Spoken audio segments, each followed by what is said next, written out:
sigilen do ni sanga ina k'aw ka jabarani mandi filɛ n'o ye RL ye an b'a fɔ aw ye ko aw bisimila aw ka émission mandi kɛnɛ kan n'o ye RL Hit Music ye foli belebeleba an b'o di aw ma fana an tɛ sɛgɛn an tɛ ɲinɛ an bɛ continuer k'a fɔ aw ɲɛna n'aw bɛ fɛ ka aw magɛrɛ aw ka artistes la et puis ka kunnafoni jɔnjɔn sɔrɔ aw ka artistes kan a bɛ an si RL Hit Music la chaque samedi à partir de 19h sur votre web TV Rota Lali. Bi ani invité mun bɛ ɲɔgɔn fɛ mɔgɔ dogolen tɛ mɔgɔ do mun donnenba don zikirida domaine kɔnɔna na domaine caman fana kɔnɔna na tuguni an tɛ taa yɔrɔ jan an tɛ kuma janya an bɛ kuma di a yɛrɛ ma a ka yɛrɛ présenter et puis an b'a bisimila plateau sanfɛ Isuf Geribu bisimila. An b'a alhamdulillah n b'a ala tanu inshallah bon an balimamuso n b'i yɛrɛ fo k'i barikada an bɛ ala fo ka ala barikada ka sɔli kira kan. U bɛɛ folen kɔfɛ émission in a sigira hɛrɛ kelen min kɔnɔ yarabi ala ka wuli hɛrɛ kelen kɔnɔ an mun fana b'an lamɛn yarabi an b'a ɲini ala fɛ fana ala ka hɛrɛ kɛ an n'o ye bon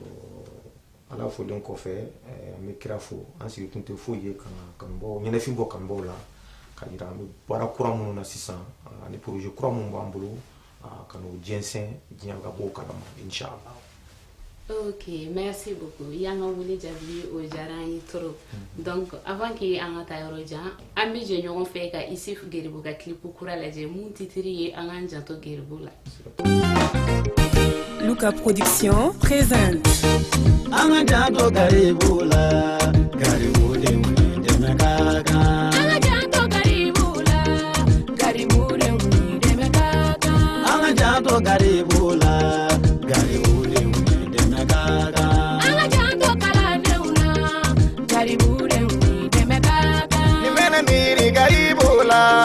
Dɔw b'i si sira dawla dɔw b'i si araye dawla dɔw b'i si suguni kura la dɔw b'i si bɔlɔn kɔnɔ na an ka janto Geribu la Geribu de wuli dɛmɛ ka kan Isufu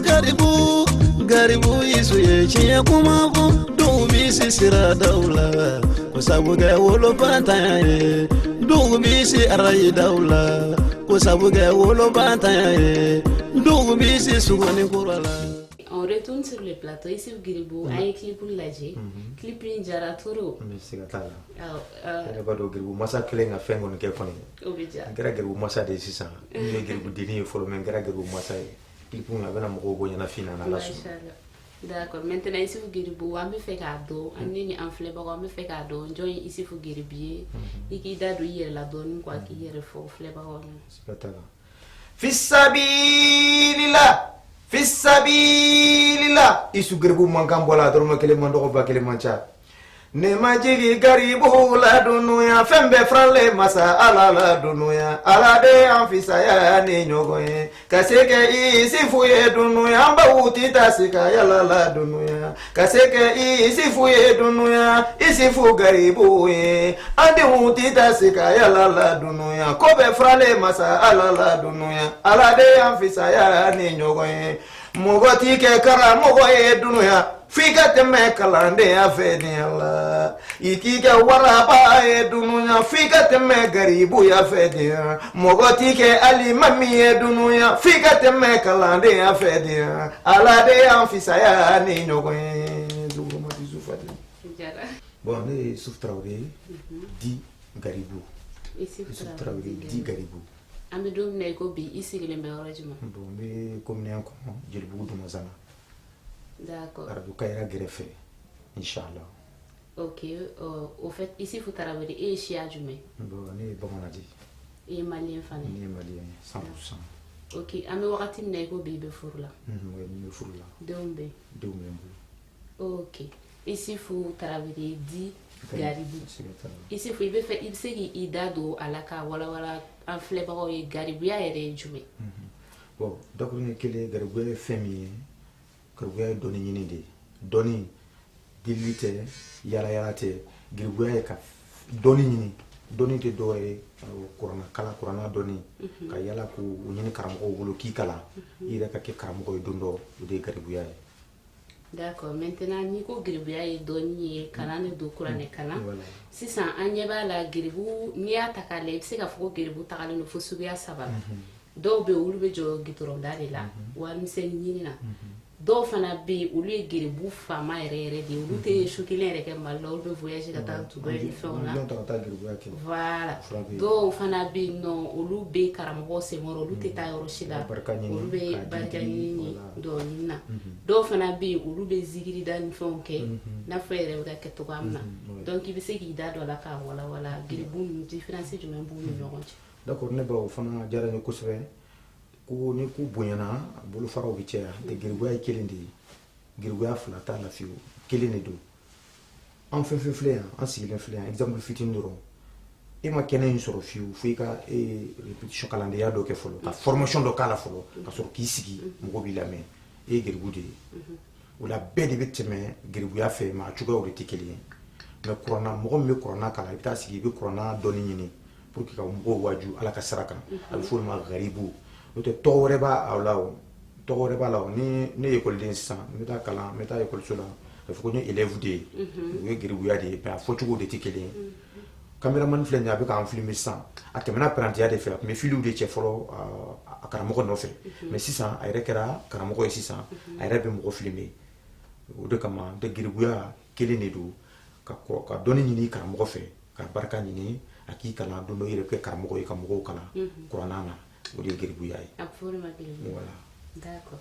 o faamuyara faamuyali sɔrɔla o la donc an bɛ fɛ k'a dɔn i si fo ye geribuya daminɛ depuis i san joli an bɛ don min na i ko bi est-ce que i bɛ ka geribuya kɛ hali sisan. bon n bɛ ka geribuya kɛ hali sisan mais ani kunun ta de tɛ kelen ye parce que kunun tun bɛ palan ta n kalandena ma n fa tun ye n bila ka taa Côte d'Ivoire n taara kalan kɛ karamɔgɔkɛ dɔ bolo a tɔgɔ ye ko Nabila Sɔlu n tun bɛ yala la parce que kalandenw tun ka ca a bolo an bɛ mɔgɔ 100 mɔgɔ 50 bɔ bon dumuni a kelen tun tɛ se k'an satisfait dumuni na u bɛ dumuni fitinin di aw ma a bɛ dɔɔni dun a bɛ bɔ k'aw dafa kɛnɛ ma bon ne tun y'o kɛ Burkina n y'o kɛ Côte d'Ivoire mais bi ne tɛ ko mais o y'a sɔrɔ n k'a kɛ ka sɔrɔ n ka dɔgɔ de mais bi ne bɛ zikiri de da n bɛ balo o de la mɔgɔw bɛ n ta concert la mɔgɔw bɛ n wele ɲɛnajɛw la n bɛ kasetu bɔ ka mɔgɔw bɛ n dɛmɛ ne bɛ balo o de la bi. o kama différence b'a ni kunun ta cɛ. ok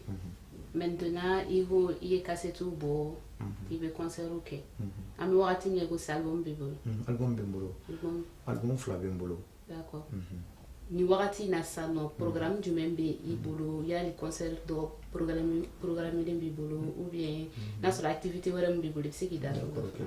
bon an filɛ période min kɔnɔ i b'a dɔn an ye garibu minnu ye anw bɛ kasetu bɔ wagatiw de fɛ. ni sunkalo k'a bɛ si dɔrɔn an bɛ cassette dɔ bɔ pour que ka silamɛw ɲɛnajɛ parce que an ka baara sulen don puis les musiques religieuses parce que kira ka avènement ba minnu bɛ yen kalo kɔnɔ silamɛw ka kaloba minnu bɛ yen anw b'a essayer ka fɛn dɔ k'o kɔnɔ u kana tɛmɛ mɔgɔw ɲin'a ma ala ka kalobaw kana tɛmɛ wa an bɛ ka don période min kɔnɔ sisan o ye mawuludi de ye mawuludi sera ka ban an bɛ ka don période kɔnɔ n ye dɔnkiliw de labɛn garibuya mawuludi kan ka dɔnkiliw labɛn garibuw kan ka dɔnkiliw labɛn pour que mawuludikɛlaw bɛ se k'o ɲɛnajɛ ni kira fasa dumanw ye cogo min na mawuludu kalo kɔnɔ o labɛnw de bɛ n bolo nin kalo la ka bɔ ka bɛn mawuludu ma inchallah. ala k'o jira an y'i ka clipu min lajɛ avant que an ka don sujet kɔnɔna na clipu in na npogotiginin dɔw b'a la u bɛ ka dɔn kɛ cogo min na est-ce que a tɛ ka bɔ zikiri cadre kɔnɔ. non ok d'accord bon bɛɛ n'i ka faamuya don i y'a fɔ cogo min na ne fana y'a dilan n b'a dilan kun fɛ. ne bɛ yɔrɔ min na sisan karamɔgɔ de bɛ ne na réalisateur baw bɛ na i komi ni ye initiative min ta n bɛ gɛrɛ mɔgɔ dɔw la k'a jira u la a y'a lajɛ ni défaut b'a la fɔlɔ an ka sɔrɔ k'a lancer an ka sɔrɔ k'a labɔ bon musow yɛrɛ dama de bɛ ka dɔn kɛ musow yɛrɛ dama o de bɛ ka dɔn kɛ u bɛ ka dɔn kɛ ni hijabu fana ye u bɛ ka pa minnu bɔ k'a bɔ ɲɔgɔn fɛ pour que ka musique ɲa cɛ ɲagamulen t'o la u yɛrɛ dama de bɛ k'a dɔn kɛ. mais yɛlɛma dɔɔni bɛ ani an ka zikiri dɔn kɛcogo ninnu na parce que u bɛ kari-kari minnu ni panpani minnu na or an ka fɔlɔ zikiri ninnu tun mana kara i tun b'a ye kunkolo ninnu tun bɛ kɛ tan tɔ dɛ. ouais mais c'est zikiri moderne. ah d'accord. bon e ye min fɔ voilà différence b'u cɛ mais dɔn yɛrɛ tɛ haramu ye dɔn jugukɛ de man ɲi. ok mais taabolow de don komi mɔgɔw bɛnnen t'a kan bon anw bɛ sira min kan dɔn yɛrɛ tɛ haramu ye fɔlɔ mais dɔn jugukɛ ka fini lankolon don ani ka dɔn pas du modèle dɔ bɔ min man ka kɛ cɛ dɔ jɔlen n'i kɔfɛ i ni cɛ kalasilen don ɲɔgɔn na ça c'est. e yɛrɛ bolo i si fɔ gɛrɛ jumɛn ye dɔnjugu ye. bon o de ye dɔnjugu ye cɛ ni muso ka nɔrɔ ɲɔgɔn na han I muso tɛ walimuso de don bon yana ka tila o la a bɛ se ka hakilina wɛrɛ jigin aw fila bɛɛ kɔnɔ o bɛ na ni cɛnni ye voilà mais est-ce que a tɛ dépend i bɛ k'a tigi minɛ ni hakilina mun de wa non hakilina yɛrɛ sitana de bɛ don aw ni ɲɔgɔn cɛ hali n'a hakilina t'i kɔnɔ hali n'a hakilina t'i kɔnɔ a bɛ se ka k'a bɛ na quoi bon fɛn fɛn bɛ na ni fɛn dɔ ye min man ɲi o fɔra k'an k'an yɔrɔ ma janya ka bɔ o la k'an k'an yɛrɛ janya ka bɔ jɛnɛya ma o kɔrɔ bon ni n'aw gɛrɛla ɲɔgɔn na tan o de ye tasuma ye kɔrɔfuga ni tasuma ma ɲɔgɔn kɔrɔ a mɛn o mɛn hakilina dɔ bɛ n'a ma na e la a bɛ na ale la quoi parce que mɔgɔ I b'i yɛrɛ dɔn I tɛ mɔgɔ wɛrɛ dɔn quoi c'est ça dɔnjugukɛ de ye n'o tɛ ni muso yɛrɛ dama y'u fara ɲɔgɔn kan ka dɔn kɛ nisɔndiya bɛ silamɛya kɔnɔ aw yɛrɛ dama b'a ka dɔn kɛ a bɛ tɛgɛrɛw fɔ ɲɔgɔn kɔ a bɛ pan c'est bon u b'a filmer yɛrɛ c'est bon c'est joli à voir I cɛ min ne tɛ fɛ ka muso dɔn kɛ to mun b'i bila k'o filɛ I b'o to yen de o tɛ kasara la o muso yɛrɛ dama de don dɔnjugukɛlaw fana b'o ka dɔn kɛ e kun ye silamɛ ye mun bɛ t'e bila o lajɛli la k'i bɛ taa fɛ e taabolo t'o ye o ni taabolo tɛ fɛn min I b'o to yen de kun tilenna ye min ye I bɛ ɲɛsin o de ma o ninnu dɔnnen don o fura tan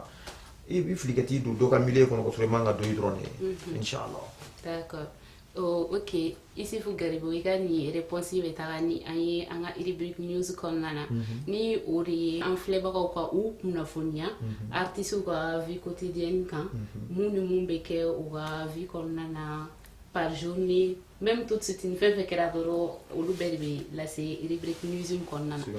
ale bɛ d'accord là ale bɛna présenter a ye an balimakɛ Amadi Konate de fɛ an ka jɛ an ka Amadi Konate lajɛ ɲɔgɔn fɛ.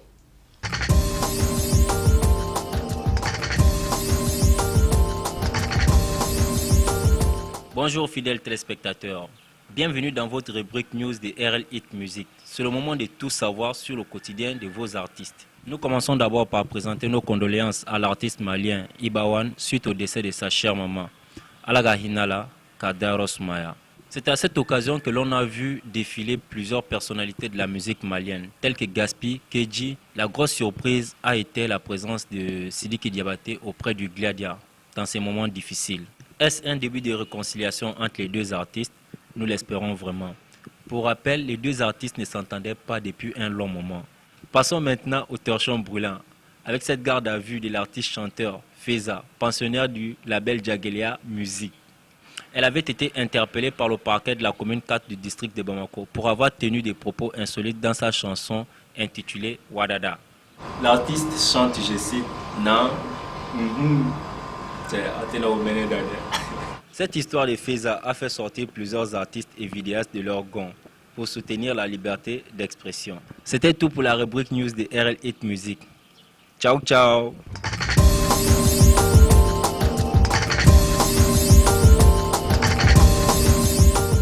Merci beaucoup Amadi Konate. Ambi segna na plateau sans fait. Ici faut une main blur mama ta wore mai. Iko ko botini munu bega donke e ka clipping konnana. Iko ko ubega panini karkarni ni jenge munu ke ko slamia ma ko. Donc ambi fe ka don slamia ere don subiya jumeni laini. OK. Bon slamia don subiya mi laini te don subiya chuka te dore. Muso ki bla sutra la, ki bla hijabu la. Don fɛn ka di ye o k'i ka so kɔnɔ min man kɛ jɔlɔngolo bɔ dɔn ye ne bɛ ka dɔn kɛ k'an forme de yira mɔgɔw la n bɛ ka dɔn kɛ pour que cɛw de ka lite nɔfɛ o dɔn fana bɛ yen o an bɛ Mali kɔnɔ bi an bɛ ɲɛ bɛ ko la ici faut clip yi ne ni an filɛbaga bɛɛ jɛra k'a lajɛ bogotigini minnu b'a kɔnɔ u bɛ ka dɔn minnu kɛ fini minnu b'u la ni e bɛ ka silamɛya ka muso suturali fini minnu fɔ dɔɔnin b'u ni ɲɔgɔn cɛ i bɛ ka dɔn kɛ k'i forme yira u bɛ ka dɔn min kɛ ne yɛrɛ bolo an ɲɛ b'o forme la o tigɛtuguninw bɛ kɛ non o tigɛtugunin kɛ e de bɛ ɲɛ b'o la les grands journalistes n'o tɛ n bɛ min f'i ye o bɛ chorégraphie de la olu ma dabɔ a kama k'a kɛ programme ingénieur dɔ de bɛ yen min b'a fɔ a ka jɛ a k'a kɛ tan mais cɛ muso dɔ b'o ta kɛ de k'a kɛ pour que n bɛ cɛw yɛrɛ attirer n bɛ cɛw gosi u hakili la mais n'i ye lajɛ dɔrɔn i b'a dɔn ninnu bɛ clip ɲa de ɲini na u t'u yɛrɛ yira ɲini na quoi u bɛ fɛ ka clip ɲa de yira olu fɔ chorégraphie min b'u bɛ ka kɛ u b'o k'o de sankɔrɔta ni u ka lamagali ye parce que diinɛ ye ŋaniya de ye voilà o lamagali min kɛ wa dɔn tona alibaduru la yɛrɛ bɛ arabu musow ye u b'o k'o dɔn kɛ f'u bɛ pan ka taa yan fɛ u bɛ pan ka taa yan fɛ mais anw fɛ yan seri bɔ n kun ka seri ta ka yɛlɛma tan ka nɔrɔ ɲɔgɔn na ka bijou ni fɛnw kɛ ɲɔgɔn na dɔn na o de ye haramu ye ne de y'a fɔ wulibali ye o de ye i ni muso ka nɔrɔ ɲɔgɔn na o zugu ah non silamɛya t'a fɛ i ni muso bɛ se ka zugu dɔn don kelen fara fasi a ko zugu o de ye harabe silamɛya non o ma yɛrɛ de makuga o ye haramu de ye makuga ka birika muso ka birika dɔn kɛ cɛ wɛrɛ ka jɔ kɔfɛ o haramu de ye direct wajulu don an b'a fɔ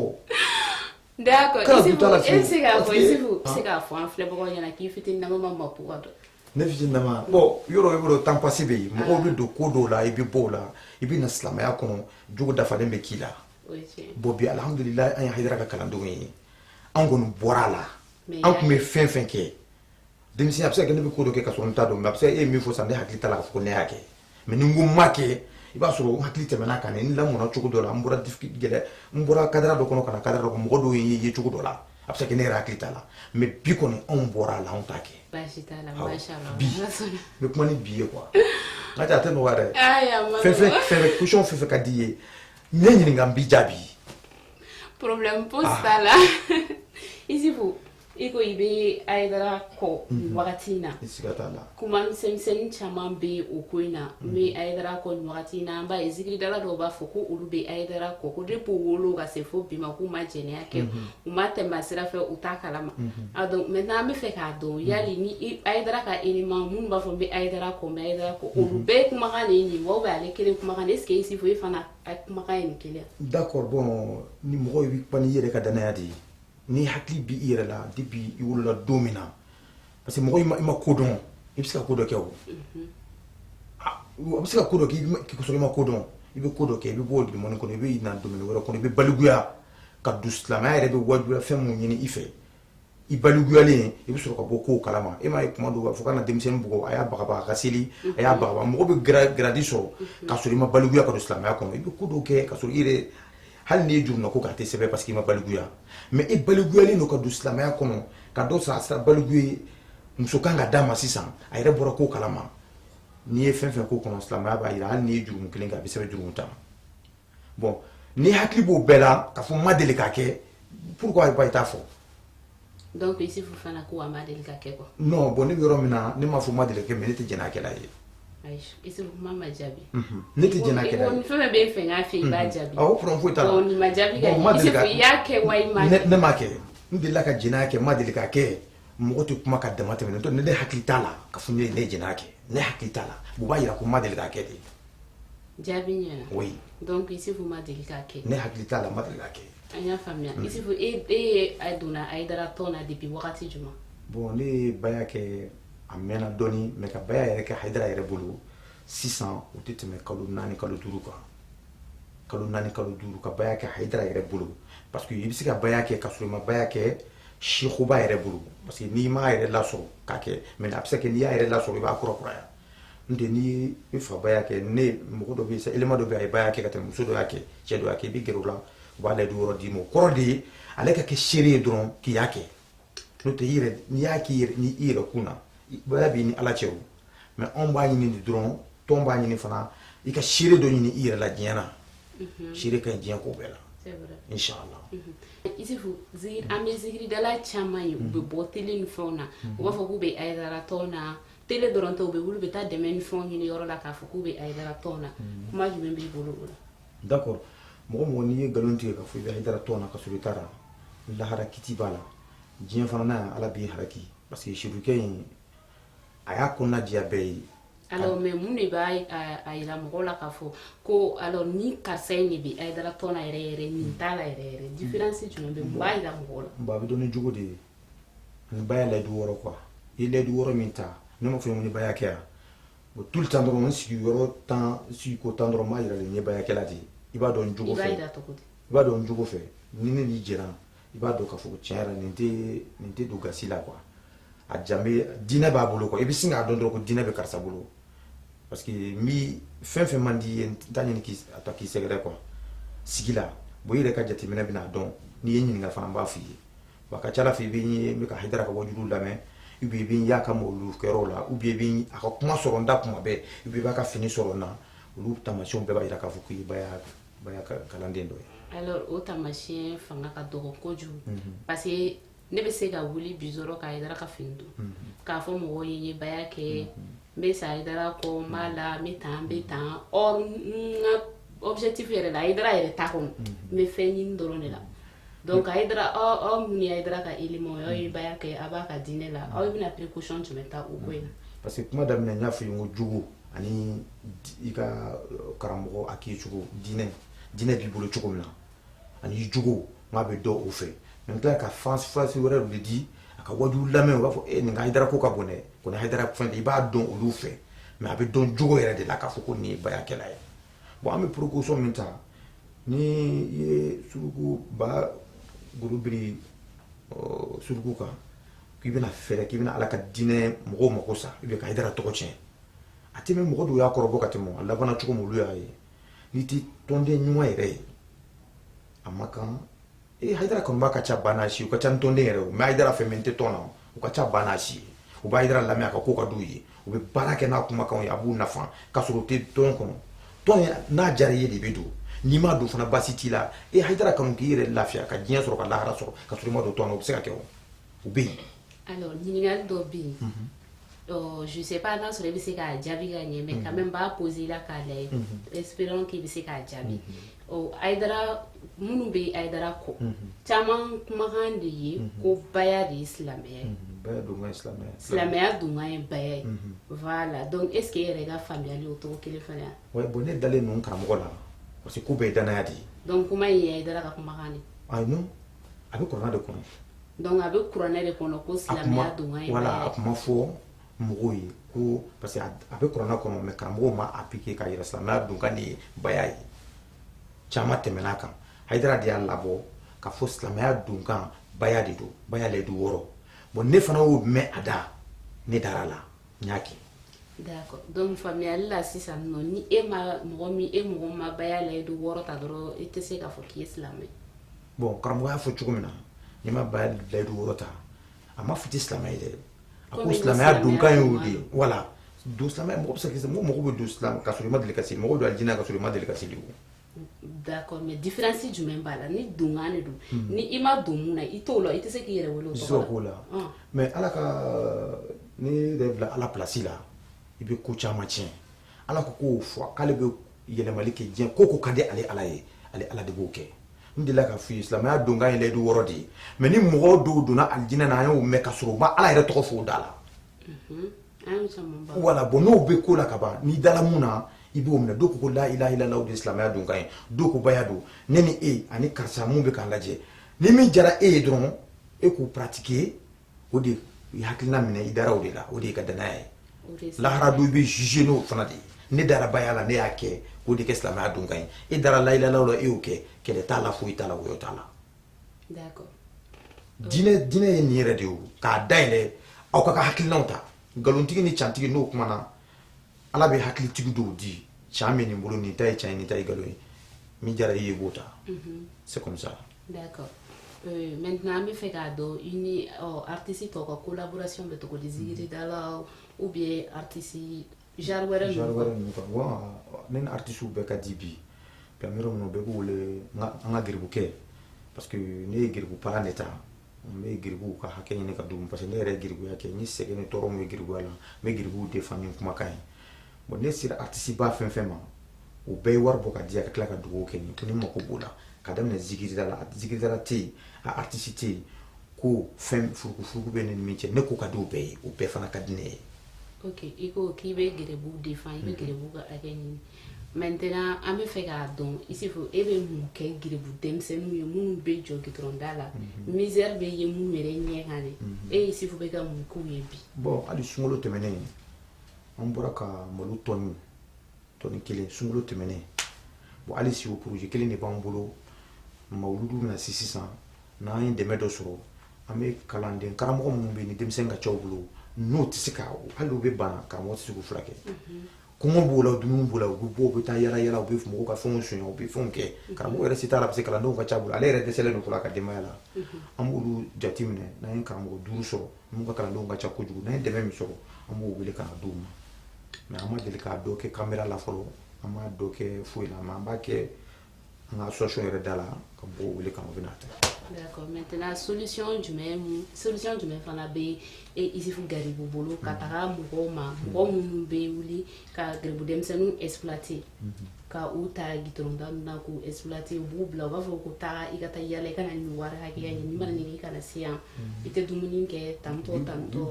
voilà solution jumɛn bɛ i bolo ka taa denmisɛnnin ninnu kan. E ma dɔ kɛ garibuya la i bɛ bɔ de i bɛ na 45 de ye. dɔrɔmɛ 45 tile kɔnɔ i b'o de ɲini ka na parce que u bɛ fara ɲɔgɔn kan o bɛ kɛ nasɔngɔ ni fɛnw ye don o don a bɛ na mais n'i ma 45 sɔrɔ i b'i tigɛ kɛ tan u bɛ bisan ni 45 bɛ bolo la. est-ce que o ka ɲi. bon i b'o gɛlɛya de y'a kɔnɔ. o ye wale cɛjuguba de y'a kɔnɔ min ma ye o de kama ne b'a fɔ n ka dɔnkili dɔ kɔnɔ n'an bɛ denw don kalan na a ye cɔ an ka karamɔgɔw lawoloma garibukalan ye tiɲɛ de ye dɛ mais kana karamɔgɔ dɔ ye ten ko jamaba b'a kɔ ou bien kana karamɔgɔ dɔ ye ten ko a kalan kan ka di ko n bɛ taa n den d'a ma a jate minɛ fɔlɔ ni min bɛ se denmisɛn ladon yɛrɛ la parce que denmisɛn koba de ye dɛ denmisɛnw ye sini ɲɛsigiw de ye denmisɛn 100 bɛ se ka kɛ kalanyɔrɔ la bi mais dɔ bɛ kɛ président ye dɔ bɛ kɛ ministre ye dɔ bɛ kɛ seku ye dɔ bɛ kɛ mwalimu ye min bɛ kɛ min ye i t'a dɔn mais o kɔni bɛ e bolo bi de mais ne m'o minɛ ka ɲa bi k'o bɛ e bolo ne y'o abandonné k'u bila difficulté gɛlɛya dɔ kɔnɔ a ka ca Ala fɛ u kan ka se yɔrɔ mun tɛ se parce que lamɔko ɲuman ani ladonko ɲuman o de bɛ denmisɛn to bɛ sanfɛ jiri tigɛ. C'est vrai. Voilà. D'accord. Maintenant i ka nin jaabi o bɛ taa n'an ye i ka prestation na an bɛ jɛ k'i ka prestation filɛ ɲɔgɔn fɛ morceau min titre ye Garibuya ye. Inchallah. D'accord an ka jɛ an ka kabako bɛ nin dɔnkili la dɛ n'i ye lamɛn i bɛ kasi. kabako bɛ Isufu Garibu ka morceau bɛɛ lajɛlen na an ka jɛ an ka Isufu Garibu ka nin morceau lajɛ ɲɔgɔn fɛ mun titre ye Garibuya ye.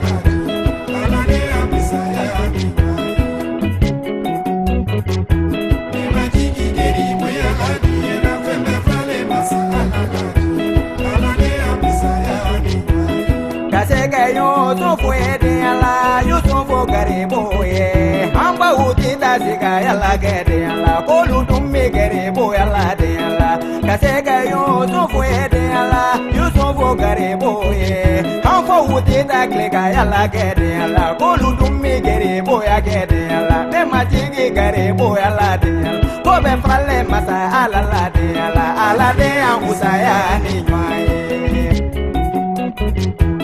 kasega yo so fo de yalla yo so fo gare bo ye ankoro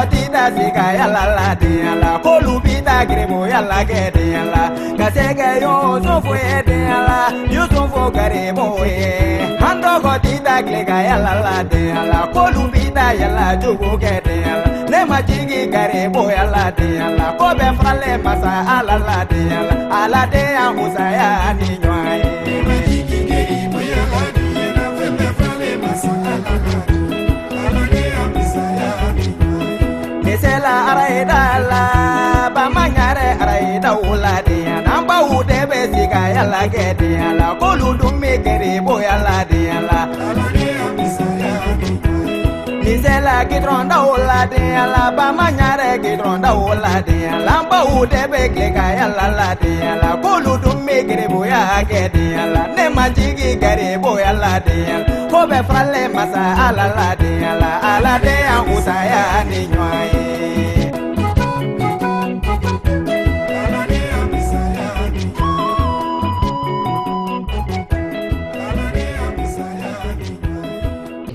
sur le plateau ici faut aïga prestation la justice morceau injara toro muy motivé ga ndonglinda d'accord nere ni ndonglinda ka chance ni yɛrɛ de kan ka donglinda ma fo ka seke ici fu ye an fa uteta sika yala ke ka seke ici fu an denw teta giton dala ko ta giribuya ke mais ko be farala masa alala ala de an fisani ɲɔgɔn ye ne bɛ donglinda studio kɔnɔ don min na technicien arrangeur fɛnɛ b'a kɔnɔ bɛɛ kasi la a sɔrɔ mais a sɔrɔ n ka dɔgɔ sa waati mɛnna dɔɔni n yɛrɛ jɔlen ni n lajɛ babini bɛ n sen na giribu fini bɛ n na a kɛra ma ko ye mɔgɔw kasira studio kɔnɔ ni dɔnkili in na isu geribu ka lakodɔn ka jamanabaw kɛ ka farafina ni farajɛla yala o sababu bɔra geribuya in de la dɔnkili in de la. D'accord, dɔnkili komi i yɛrɛ fɔ cogoya min na dɔnkili de ye Isufu Garibu labɔ k'a lakodɔn maintenant mɔgɔw b'u yɛrɛ ɲininka i n'a fɔ ne yɛrɛ bɛ ka n yɛrɛ ɲininka cogoya min na Isufu Garibu kunun de ye palan ta k'a don i kɛrɛ la ka geribuya kɛ bi an filɛ wagati min na i komi sisan Isufu Garibu ye mun ye farafina kɛ ka taa farajɛla kɛ est ce que i bɛna sɔn bi ka palan ta k'a don i kɛrɛ la tugun ka yala. Mais ne b'a ŋa cɛ e yɛrɛ man ka sɔn ko ne ɲininka o la ka palan ta tugun n ko ye kɔtaga de ye. Ayi. Ala non ala y'i progresser mɔgɔ bɛ tɛmɛ gɛlɛya de fɛ ka kɛ hɛrɛtigi ye i t'a ɲini ka to hɛrɛ la ka sigi ka na degun kɔnɔ tugun mais o bɛ fara ala de la. Ne y'a faamuya sisan Isufu Garibu bɛ fɛ k'a fɔ ni i ye palan ta ka wuli ka yala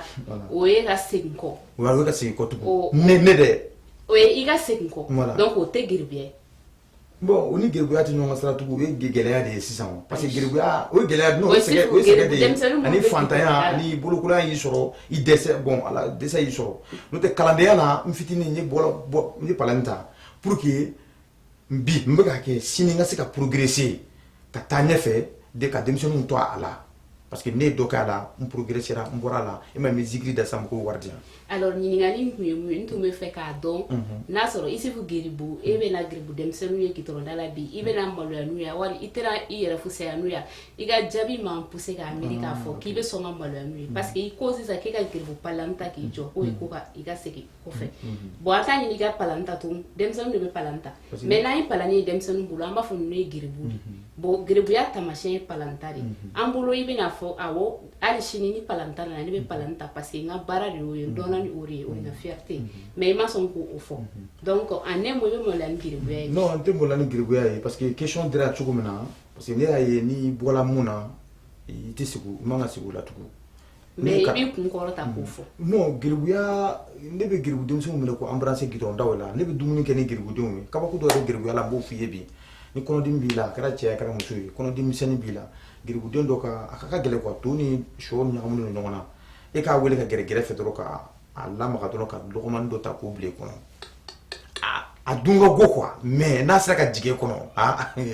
o kɔnɔdimi bɛ ban o ne de y'a fɔ foyi t'a la a tɛ wuli ne tɛ maloya ni geribuya ye dɛ ne ko de an k'a ɲini ala fɛ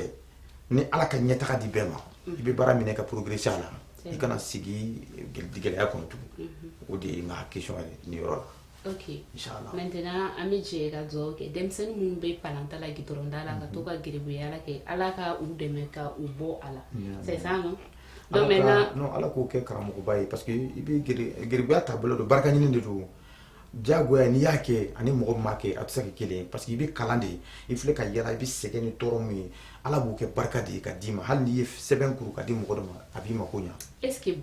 base mun bɛ karamɔgɔw kunkolo kɔnɔ ko barika ɲini de don o de bɛ ka na ni tiɲɛni caman ye bon est-ce que barika ɲini dɔrɔn de don wa parce que denmisɛnnin bɛ gitɔrɔnda de la u ka éducation bɛ ka retarder et puis accident bɛ se k'u sɔrɔ circulation na fɛn bɛɛ b'a la quoi caman bɛ kɛ delinquant ye a bɛ kɛ zu o ni barika tɛ fankelen fɛ. o tɛ fankelen fɛ mais komi ni ko tiɲɛni bonyana a b'a nafa dɔgɔya dɔɔnin